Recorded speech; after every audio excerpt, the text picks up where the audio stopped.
मैं अलीना हूँ। मेरी नानी का इंतकाल हुआ तो मुझे वसीयत में उनकी हवेली मिली। सबने कहा मत जाना वहाँ, वो घर अच्छा नहीं है। मगर मेरे पास और कोई जगह नहीं थी। हवेली बहुत पुरानी थी, लकड़ी के दरवाजे, झूलती हुई छत और दीवारों पर पुरानी तस्वीरें। पहला हफ्ता सब ठीक था, मगर दूसरी रात से अजीब चीजें होने लगी।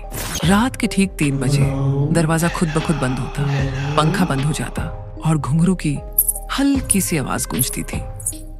मैं समझ नहीं पा रही थी। सोचा शायद पुरानी इमारत है, आवाजें आती होंगी। लेकिन एक रात मैं सोने लगी तो किसी ने धीरे से मेरे कान में कहा, तुम वापस चली जाओ, ये घर तुम्हारा नहीं है। मैं चौंक कर उठी, लाइट जलाई, कोई नहीं था। उस दिन के बाद मेरी हालत बदलने लगी। मैं अकेले बात करती, दरवाजों को खुला छोड़ देती और अजीब लहजे में बोलने लगी, जैसे कोई और मेरे अंदर से बोल रहा हो।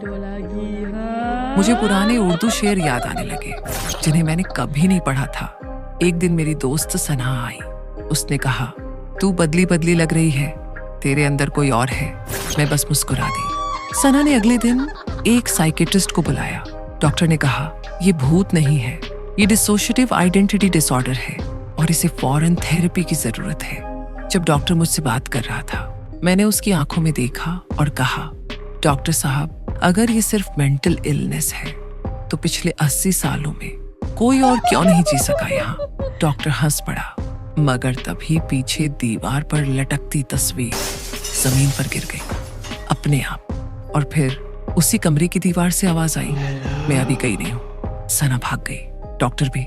अगले दिन हवेली खाली थी, सिर्फ मैं और मेरी परछाई। अब मैं उसी हवेली में हूँ।